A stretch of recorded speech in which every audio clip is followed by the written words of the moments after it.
Okey, Assalamualaikum dan selamat pagi pelajar. Baik, hari ini kita akan masuk bab baru untuk sains mata pelajaran kita yang seterusnya, iaitu bab 9. Okey, bab 9 yang mana tajuk untuk bab 9 ini adalah kimia industri. Okey, jadi dalam bab ini kredit kepada Cikgu Nur Azila, cikgu pakai dia punya PowerPoint. Okey, so tajuk 9.1 adalah aloi. Okey, jadi aloi ni apa? Jadi perkara pertama yang kamu kena faham dulu ialah kamu kena faham aloi itu apa. Jadi aloi adalah merupakan campuran beberapa jenis logam. Okey, dia merupakan campuran beberapa jenis logam. Okay, kalau kamu nampak kat sini, perkataan yang pertama kamu kena ingat ataupun bahan kimia industri pertama yang kamu kena ingat ialah aloi.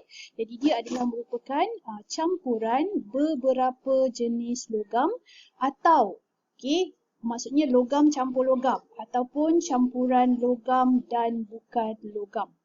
Okey, campuran logam dan bukan logam. Jadi maksudnya aloi ni dia boleh jadi sama ada logam campur dengan logam ataupun logam campur dengan bukan logam.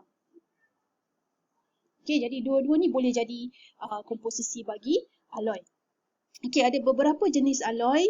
Yang ini yang kamu nak kena ingat yang kita akan tengok sekejap lagi, iaitu kita ada keluli, pewter, gangsa, loyang dan juga duralumin. Jadi ini adalah jenis-jenis aloi yang kita akan lihat seterusnya nanti. Okey, baik, kita ada yang pertama, kita ada keluli. Alright, kita ada keluli. Kamu biasanya pernah dengar perkataan keluli ni. Jadi dalam keluli ni macam tadi cikgu kata aloi ni adalah campuran logam dengan bukan logam ataupun logam dengan logam. Jadi keluli adalah contoh aloi yang menggunakan campuran logam iaitu besi 99%, kemudian kita ada karbon 1%. Jadi karbon ni bukan logam.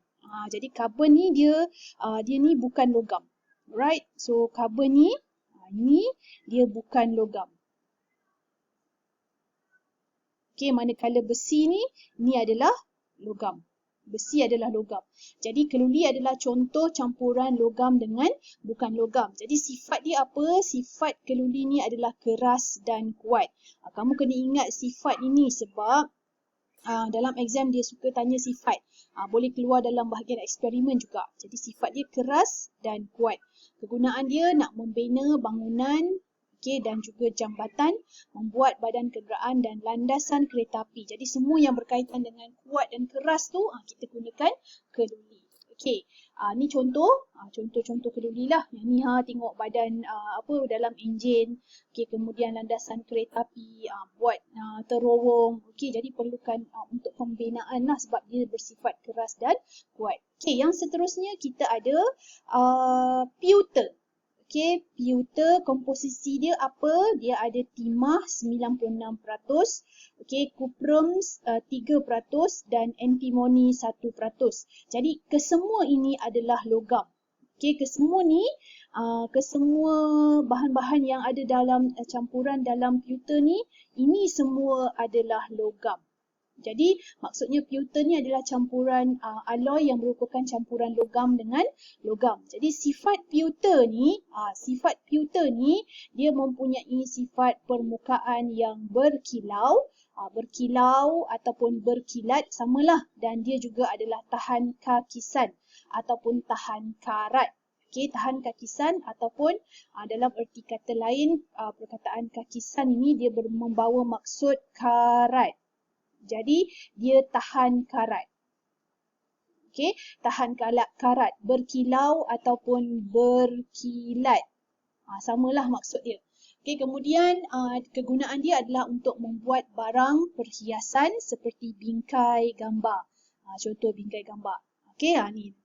Kemudian ada juga lagi contoh lain pewter. Tengok ni, untuk pemegang lilin sebagai bahan perhiasan macam ni. Okey, barang-barang perhiasan. Dan juga barang-barang untuk memasak macam periuk contohnya. Okey? Ni bekas untuk letak makanan.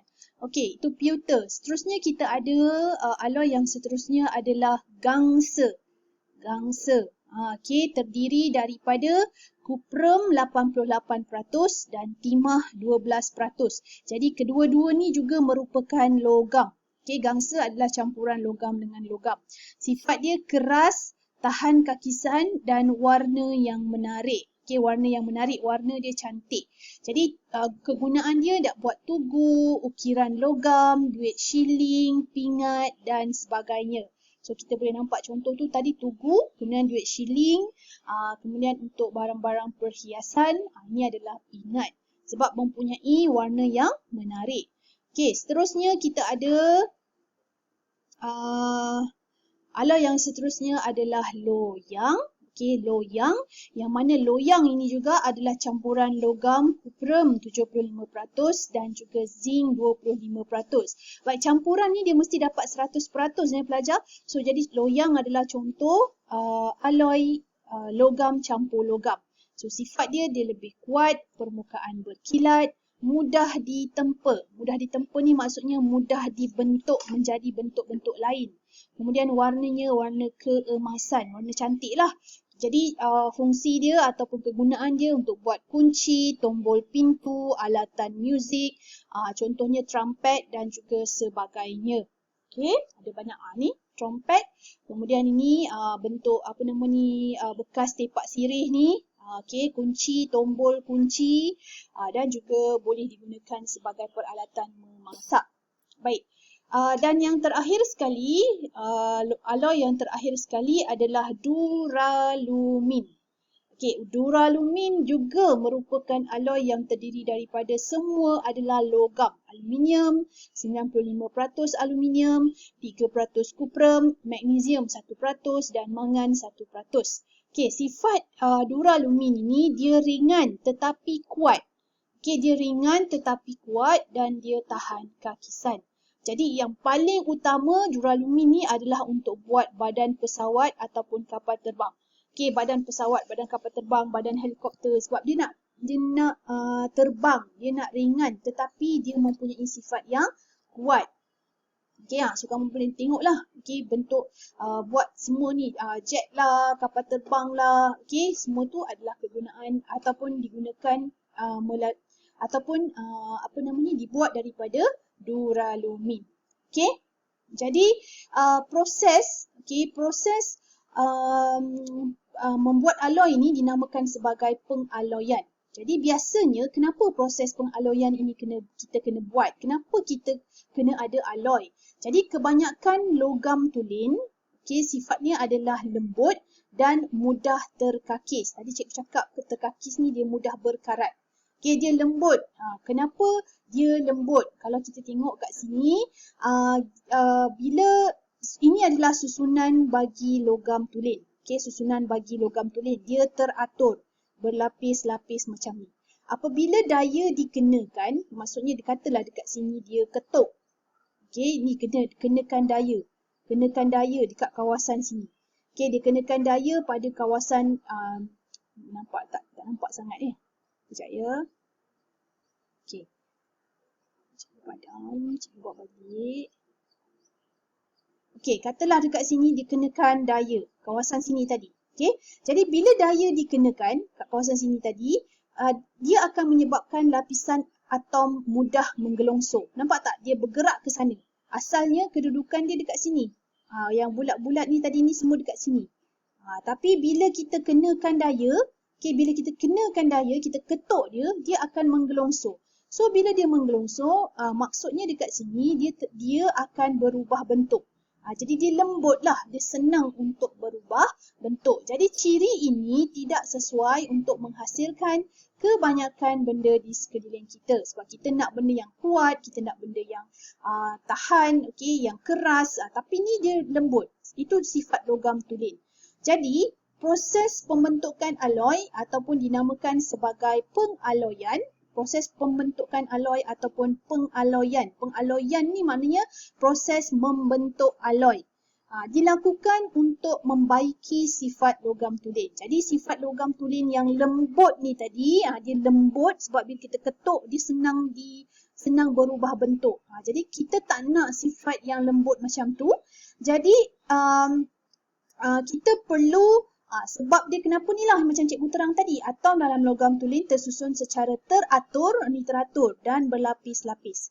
So disebabkan dia mudah menggelongso, kita tak nak sifat ini, maka kita tambahkan apabila satu atau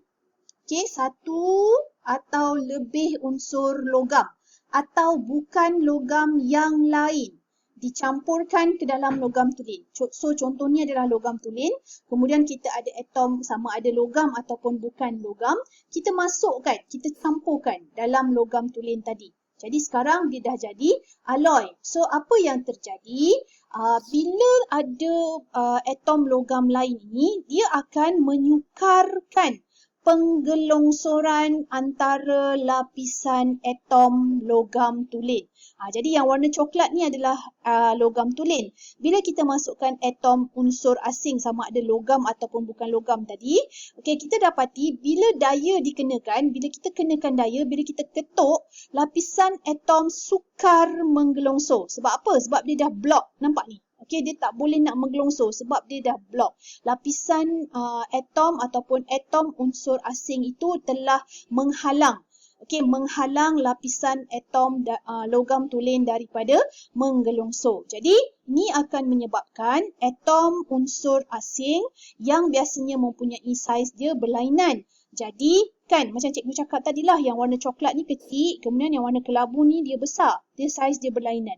Jadi dia menyebabkan susunan dia jadi tidak teratur. Bila tidak teratur, bila daya dikenakan, lapisan atom logam tulen akan sukar untuk menggelongso. So bila dia sukar menggelongso, bermaksud dia adalah lebih kuat. Jadi aloi akan mempunyai sifat yang lebih kuat dan juga lebih keras berbanding dengan logam tulen. Kalau logam tulen kita ketuk kat sini, dia akan berterabur dia punya susunan dia. Jadi dia akan kemik.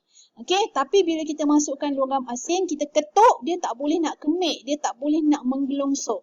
So bila dia tak boleh nak menggelongso, maka sifat ini akan menjadikan dia lebih kuat. Jadi kegunaan aloi antaranya, ni kita pun dah tahu tadilah, digunakan dalam pembinaan bangunan sebab sifat dia yang keras dan tahan kapisan. Kemudian digunakan untuk membuat badan kapal terbang sebab dia ringan dan kuat. Untuk pembinaan bangunan sebab dia keras dan tahan kapisan. Dan juga beberapa alat muzik sebab dia berkilat dan juga tahan kapisan. Satu yang penting adalah aloi superkonduktor. Aloi superkonduktor yang merupakan sifat dia pada suhu yang rendah. Sifat superkonduktor pada suhu yang rendah dan dicampurkan untuk membuat aloi superkonduktor. Maksudnya dia boleh mengalirkan, superkonduktor ni maksudnya adalah bahan yang boleh mengalirkan arus elektrik pada kecekapan tinggi tanpa rintangan. Dan dia berupaya untuk menolak medan magnet. Menolak medan magnet. So dia boleh menolak medan magnet dan menyebabkan bahan superkonduktor terapung apabila diletakkan di atas magnet. Maksudnya tidak bertindak balas terhadap medan magnet. Itu sifat superkonduktor lah. Biasanya digunakan untuk antaranya digunakan dalam pembuatan landasan kereta api berkuasa tinggi supaya kereta api dapat bergerak secara terapung dan dapat mengelakkan geseran antara landasan dengan badan kereta api. Dan ini membolehkan kereta api itu bergerak dengan sangat laju sebab sifat dia tadi dia boleh menolak medan magnet. Dan satu lagi selain daripada itu, dia juga boleh digunakan di dalam pembuatan mesin resonan MRI. Untuk buat MRI ni, untuk pengimejan. Kita nak buat image macam X-ray untuk perubatan. So nama dia niobium titanium dan juga niobium timah. So ni nama aloi superkonduktor tersebut. So itu sahaja kelas kita hari ini berkaitan dengan aloi. Jadi cikgu harap kamu juga boleh rujuk di dalam buku teks kamu untuk penjelasan dan juga nota yang lebih lanjut. Okey, sekian. Terima kasih.